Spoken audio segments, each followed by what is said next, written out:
2. Welcome back, WNST, Towson, Baltimore, and WNST.net.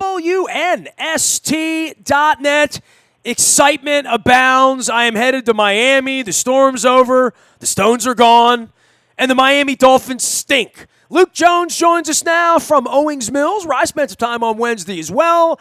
A new year. Luke, it feels like sort of like first day of school or something, right? Like being out there amongst all these guys, trying to figure out who some of these guys are, saying hello to Earl Thomas, who's this Hollywood Brown guy, realizing his name's Hollywood because of Hollywood, Florida, and feeling like a fool in the corner as a 50-year-old reporter. It's 2019, dude, and I am truly excited about Ravens football, and maybe it's a factor of not having meaningful sports around here the last 8 or 9 months, right? Well, and I also think it's just the nature of the NFL in general. I mean, we spend so much time throughout the year talking about the Ravens, talking about the NFL, and it's a 16-game season. It's not like baseball with 162 or the NBA or hockey with 82. I mean, you have 16 weeks of meaningful action, and then you hope a few more after that if the season goes well. So you spend so much time talking, and there's not a whole lot of action to really base that off of. It's like an Elvis song, right? Yeah, exactly. I mean, I wrote this at WNST.net. We've spent so much time, for example, talking about this offense. I mean, John Harbaugh's alluded to it being revolutionary. We'll see about that. You know, I'm not ready to crown it something that distinct, but I am really excited to see it, and I'm really intrigued to see what it's going to look like. Are they going to run at a near 2-to-1 clip like they did last year, or is it going to be a little bit closer to a 50-50 split, which is what I think is going to end up happening? What does Lamar Jackson look like in year 2? Practice has been encouraging, but practice is not real games when the competitive juices really start flowing. So, yeah, there's so many questions. So much speculation. There's probably even been some fibbing in there about this offense, but now we're finally going to see it on display. We didn't really get any real idea of it based on the preseason. I mean, Mark Ingram had, I think, 4 carries in the preseason. Lamar Jackson threw 16 passes, something like that. So we don't have a whole lot to go off of, but after months of speculating about it, months of discussion, months of excitement, months of skepticism, quite frankly, we're going to see it. And that's what really makes it fun. And for a Ravens team that's really young and in transition and entering this new era, that's exciting. And I'm really, really looking forward to not just Sunday, but getting into the meat of the regular season. Well, the trepidation would be, oh my God, you go to Miami, and what happens if it's 9-6 at halftime, and we fumble the ball 3 times, and a storm blows over the stadium, and it's a little of this or a little, I don't know, right?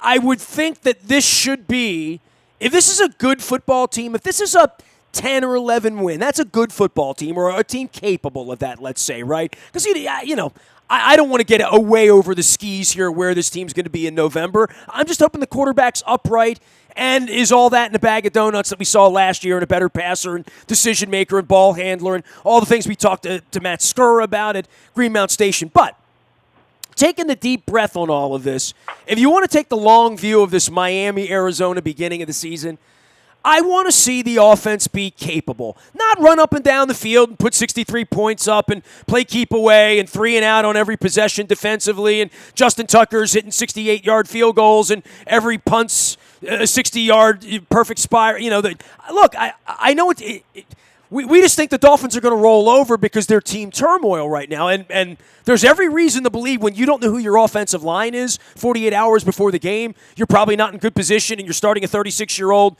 journeyman quarterback because your whiz kid can't get on the field. You don't have a left tackle. You know, everything that's going to go on, there's going to be nobody there. The people that are there are going to be there to heckle the Dolphins, Stephen Ross, the organization, whatever. And then there's the homecoming for Lamar and Hollywood and all that goes into that. They just better go out and put a credible effort together. They don't need to win 30-13, but they need to not kick the ball around. They need to be proficient.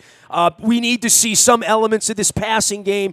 And I know, man, everybody bristled, right, from Harbaugh to Judon, every Wink, everybody's bristling that we haven't seen a pass rush yet. And everybody in the locker room, I mean, Mark Andrews, like, we're through preseason, we haven't shown anything. And Mark Andrews is not the bragging type.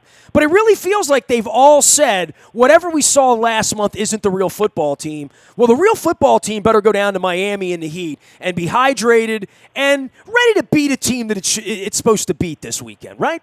Yeah, I mean, it's really easy to look at this on paper and say there's no reason why the Ravens shouldn't win, and probably win pretty comfortably. I mean, you see the same Dolphins roster that I see, and the moves that they've made, not just over the offseason, but here recently to gut their team.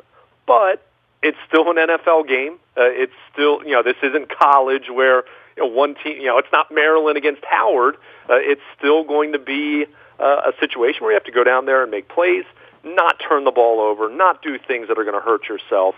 I think the one thing you look to with Ryan Fitzpatrick, we've all seen him play well through stretches. I mean, Earl Thomas described him as streaky. Marlon Humphrey described him as streaky. I mean, they know what he's capable of doing. So to me, it's of the utmost importance for this defense to not have a communication breakdown and have an Albert Wilson running down the field untouched, uncovered, and Ryan Fitzpatrick hits him for a 60-yard touchdown. Yeah, if Ryan Fitzpatrick gets out there and plays street ball and there's no pass rush, he's always the smartest guy in the room, right? Like, I mean, that's why he's playing, right? It's he throws the ball pretty well, but he thinks the game like Brian Billick thought the game, right? Like he thinks the game like an offensive coordinator at this point in his life. He will dissect the defense.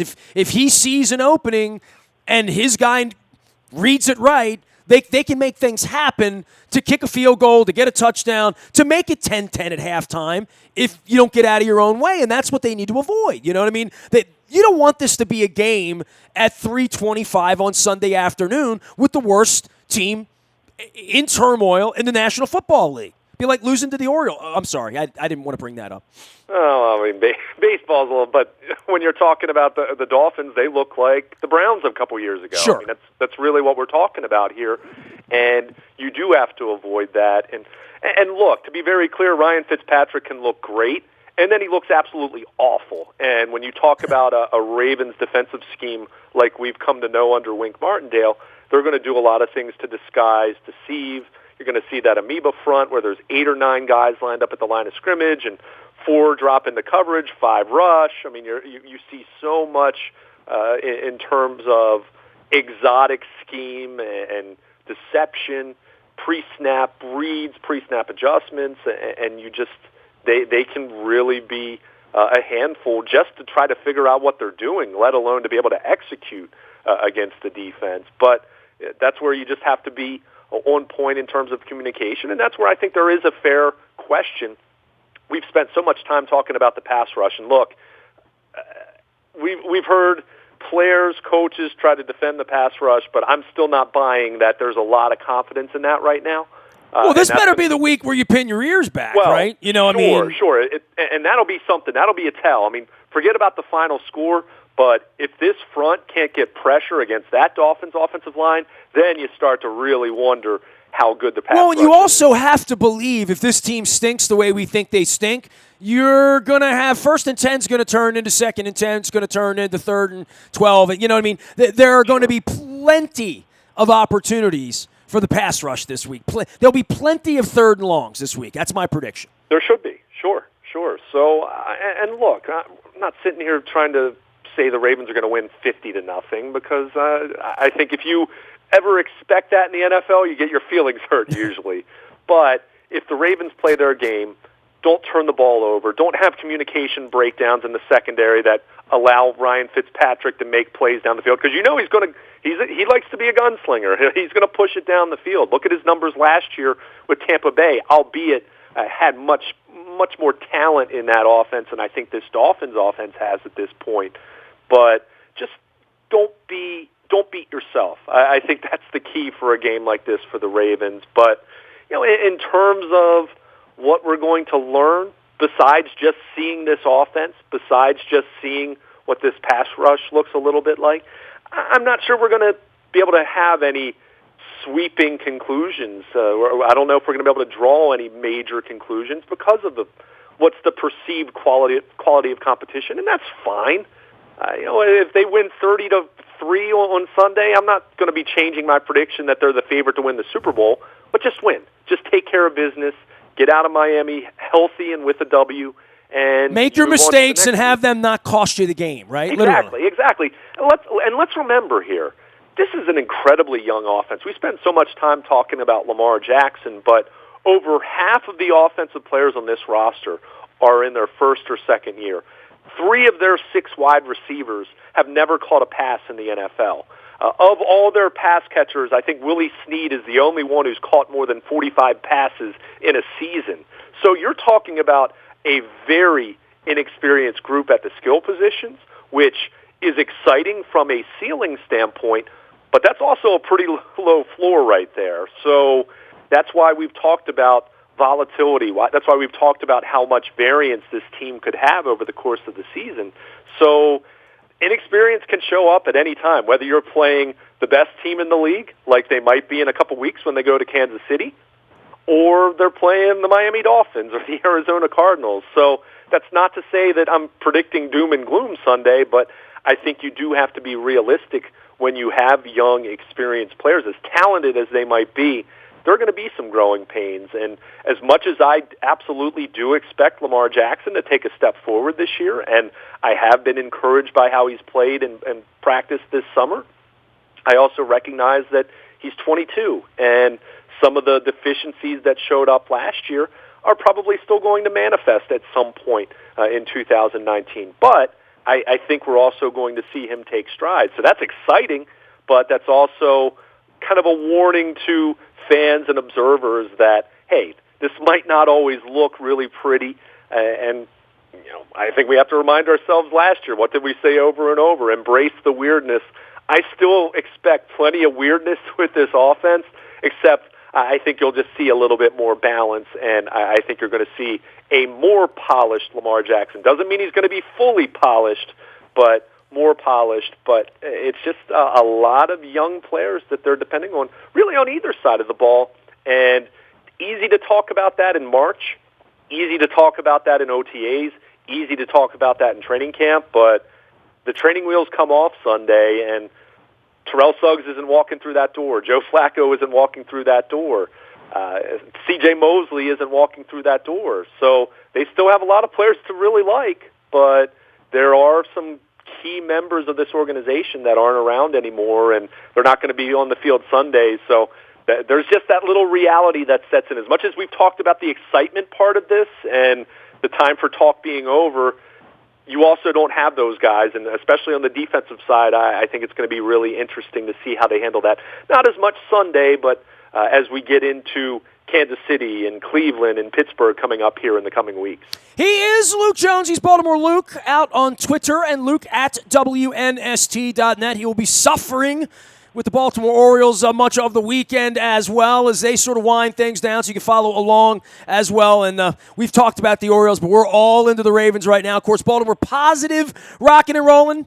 Dr. Al Hathaway joining us at Jennings this week. Next week, we're going to be back out in Catonsville and back down to Fadley's. We've got Sarah Heminger from Thread joining us next Thursday at Jennings. And then on Friday, Ben Jealous at State Fair. All of our Baltimore positive stuff, including Dick Cass, including Ron Shapiro, all up, including my housing event and affordable housing event with Damien O'Doherty down in Columbia on Tuesday the 10th as well. We got a really busy week around here. You can always find me, Nasty, at WNST.net. We're out in the BuyAToyota.com audio vault. I want to give a shout out to all of our sponsors. I just want to go through a little bit of a list here of the people making this happen. Just even in the studio. My lava lamp is on the studio now. So if you see the bubbles behind us, that's Sporticulture. They've done the flowers here for years. They have a whole line of cool promotional items, including this lava lamp, which I like, my cat likes. I like it better because my cat's not eating it. Our friends at Pizza John's sent over some subs the other day. I go provolone, mushroom, fried onion. Got to get down there. I love the fries at Pizza John's. It's crinkle cut fries, just the best. I should get them more often. That's with gravy, of course. Royal Farms, real fresh, real fast, and the tasty coffee and the Kona blend in your cup, of course, and the fried chicken that I took up to Hershey with Luke's family last week for Hootie and the Blowfish. Royal Farms around the corner. Make sure you're using the app. Chicken Palooza's over. I did not get the green shirt this year. I'm going to have to talk to Frank Schilling about that, but I'll get that soon. And, of course, Cole Roofing and Gordian Energy. Bill Cole and I got together earlier in the week. You can find that up in the BuyAToyota.com audio vault, talking about how wonderful it is that football season is here. I know Luke feels that way. I'm going to be down in Miami this weekend, which means Cuban food for me, some of my favorite barbecue, as you know. And by the way, I'm going to be doing some scouting. I wanted to tell you this because we're going down there for the Super Bowl, right? So I'll be down at South Beach on Saturday trying to figure out, where the door to the convention center is and all that. It's such an exciting time of the year everywhere, right? Whether you're a fantasy player, whether you're a hardcore gambler, whether you're a PSL owner, because these Sundays get full now, and they start on Thursday nights with Aaron Rodgers and this and that and the pomp and circumstance. But the Super Bowl is what it's all about. We're going down to Miami. For you, in the big picture of things, do you really believe in the Cleveland Browns? We haven't talked a lot about this, and we'll have our opportunity 3-4 weeks from now. We see Cleveland, see Pittsburgh, but I want to stretch out with you here as we go into the weekend because we've talked so much about the Dolphins and the Ravens and where we are, but the league itself is fascinating, right on down to how awful Hard Knocks was, what a jerk Antonio Brown's been, the Jerry Jones saga that's annual, and other places where it's kind of quiet, like the Kansas City Chiefs are just expected to be 2-0 when we get there 2 weeks from now. And we expect to be 2-0 when we get there. And we expect that to be a pretty cool game. But it never works out the way we think it's going to work out right now. The crystal ball never works that way, right, Luke? It definitely doesn't for me, that's for sure. I mean, that's what makes this league so fun. We talk about it all the time that no one really knows anything. I mean, there are... The closest we can come to knowing something is begrudgingly New England and Tom Brady and Bill Belichick are going to be there in the end. Whether they're holding the Lombardi Trophy or they're, say, at least at the AFC. See, I feel that way about Pittsburgh. I feel like there's no way where, Pittsburgh, that game it doesn't mean something, that we're not playing for a playoff, bro. At least one of us isn't, but probably both of us, the way I see it. Yeah, I mean, I really look at this division, and to get back to the first part of your question talking about Cleveland, I mean, I think it's tough to look at Cleveland, Pittsburgh, Baltimore, and not see things to really like about those teams, but to also see potential pitfalls for those three teams. I think Cincinnati, while I think there's enough talent there to upset the apple cart, so to speak, of the AFC North, to upset a Ravens team, upset the Browns, whoever it might be, I still think Cincinnati's pretty clearly lacking and is kind of in a transition phase. But I think those three teams, Cleveland, Pittsburgh, Baltimore, there's talent to like. There are really legitimate question marks. I mean, Cleveland, I think if you're just looking at it from an on-paper standpoint, they have the most talented roster in the division. I really think they do. I think it's easy for anyone to just say, oh, I'm not buying the hype. But they're very talented. But there are really legitimate questions about the coaching staff with Kitchens, and can he handle such big, volatile personalities from the quarterback to certainly the wide receivers?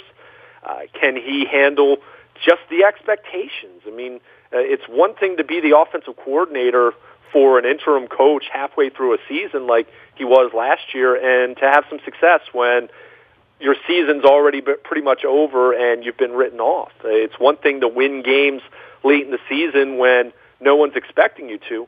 It's another thing to enter a season being a division favorite in the eyes of many people. So I think as much as from a talent standpoint, you have to respect what the Browns have, there's still plenty of room for skepticism there. Pittsburgh, I think it's easy to say there's some relief there and not having to deal with the Le'Veon Bell saga like they did last year. Oh, my God. For Tomlin, and I haven't caught up with him, but it's got to be like, we're playing football around here now, which is what I do. You know what I mean? Yeah. All the rest of it, Tomlin has no time for that any more than Harbaugh does, right? Like, that Harbaugh didn't want distractions. The organization doesn't want distractions. But that's part of being a grown-up, and that's part of why Bill Belichick's Bill Belichick, right? And that's part of the reason why Chip Kelly ain't coaching anymore. You know what I mean? That's part of the reason Hugh Jackson's not around anymore. It's part of the reason why Marvin, guided that ship in Cincinnati that was a mess for 20 years, for almost 20 years, because through all the problems they had there, he studied the ship. And studying the ship's a very, very difficult thing to do. It is. Ask me when I'm in Miami on Sunday, right? Literally, right? When I'm flying into that mess. At the same time, Antonio Brown and Le'Veon Bell are really great football players, and yeah, so was Terrell Owens and his ring fingers anew. Just on having good guys. I mean, that's just the truth. I mean, if that were the case, the Ravens would have had 2 Super Bowls over the last 5 years. Luke, as a human being, and I sit here, I screwed my life up trying to manage people who are unmanageable. You know what I mean? Like people that don't want to be managed. Let someone else go manage.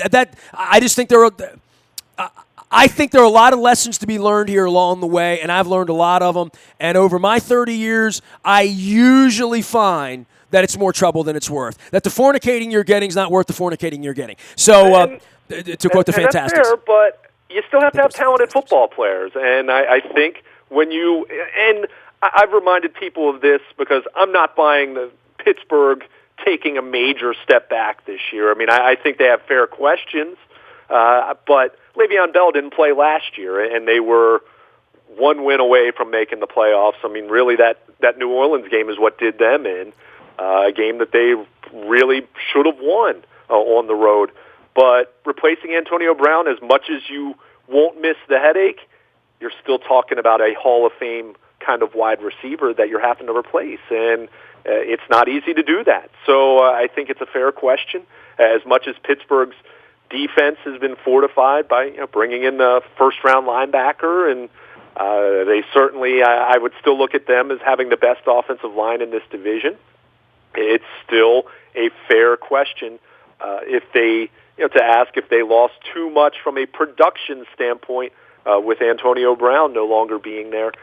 Again, he's a headache. I get it. But you still have to have good football players. I mean, the Ravens had some. He was a headache. It was a 6th-round draft pick that they turned in. I mean, like I feel like they'll reload, they'll refigure it out. I would never ever. I'm just not going to bet against the Pittsburgh Steelers. I've watched it too long. In the same way that as I sit here, we're all like, we wonder if Lamar can do this and where Eric DeCosta's head is, and they built this team the way you want them to build it 5 years ago, which is all the secondary and like all that stuff. And I'm not going to bet against John Harbaugh at this point. You know what I mean? Like, there's just a point of this where the Paytons, the Belichicks, the Harbaughs, the Tomlins, the Reeds, I just think smart always wins. I find it harder to bet against that. And I find it always harder to bet on Dan Snyder, on whatever mess is running the Cleveland Browns. I'm beginning, and after talking to these Miami Dolphins people this week, Stephen Ross, I've made a pretty good career betting against Peter Angelos, and I almost lost that bet in Kansas City a couple years ago,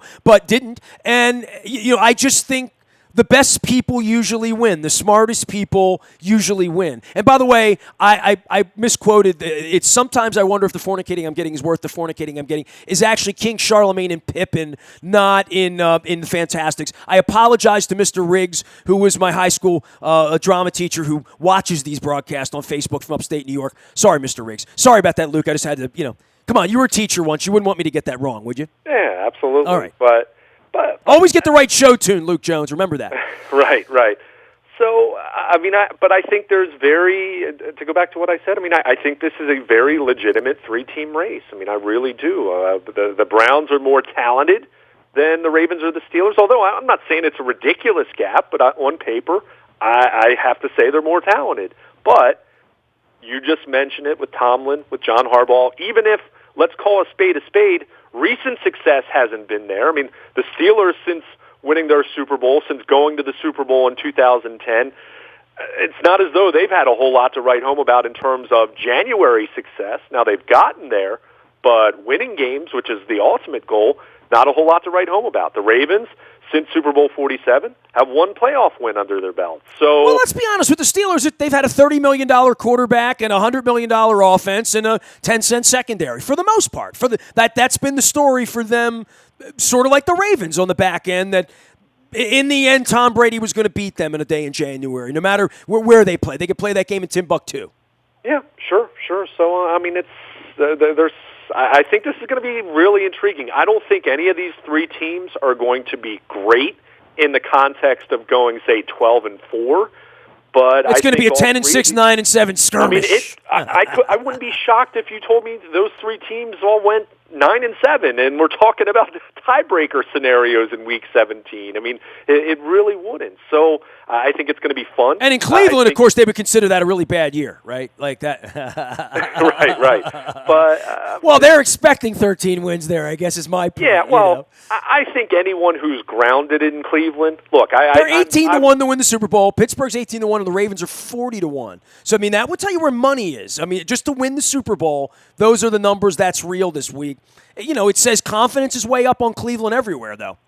Yeah, I mean it is, but I think anyone who, and look, I'm not a Browns fan. I don't have any horse in the race here, but in terms of Cleveland, but I would think anyone who's followed that team for a long time, yeah, there's a lot of cautious optimism, but you still have to get over the hump, and I think that's a really, there's a lot of trepidation there. I'm sure that that it's not going to work out with Kitchens. I mean, I think there's a lot of confidence in Baker Mayfield, and there should be, regardless of what you think about him as a person. He can be abrasive. He can be, very blunt to a point where not very likable.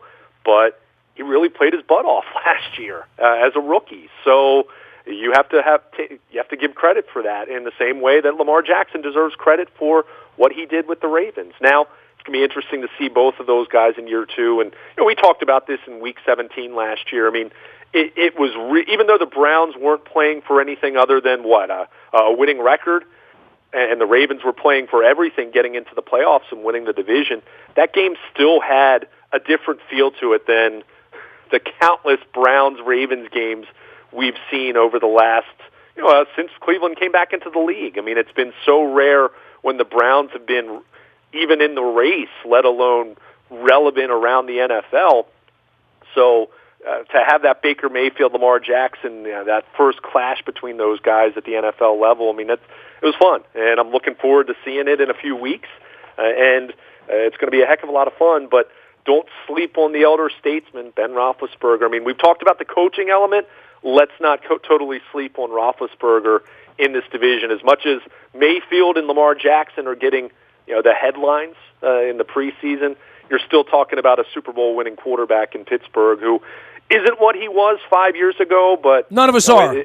He's still someone that can break your hearts, and I think that's something that the rest of the AFC North has to be well aware of going into 2019. All right, somewhere between now and early February, Luke Jones and I will make our way back to Miami. I'll be there. I'm going to the city where the heat is on. The Lee Tessier team sponsors WNST, and the Lee Tessier Hotline is our newest feature around here, so I'll be saying Luke Jones is calling in on the Lee Tessier team hotline. They're selling my condo. They sell homes throughout the marketplace. They've been doing this a long time, better than anybody else. Make sure you find them at Lee Tessier Team, and 410-638-9555, or just go to leetessier.com. That's the best way to find them. Our friends at Planet Fitness sponsor our morning newspaper. We've revamped that. I want everybody to go out, subscribe, check it out, do all that good stuff there, as well as our text service, which is now 13 years into this. Dennis Kolatzis and our friends at Kuntz Florida Security Boulevard, not only here doing the Sunday Sports Voice on Sundays and on Thursday afternoon from 3 to 5, but also sponsoring our text service with all the breaking news, all the injury reports, any weird stuff that happens, any trades, who knows? Luke will have it for you first. I am Nestor. Nasty at WNST.net finds me. I'm on Facebook and Twitter and LinkedIn and Snapchat and Instagram and streaming live on our Facebook as well as our YouTube, WNSTV channel. We are WNST.net, AM 1570 at WNST Towson, Baltimore, and we never stop talking Baltimore sports.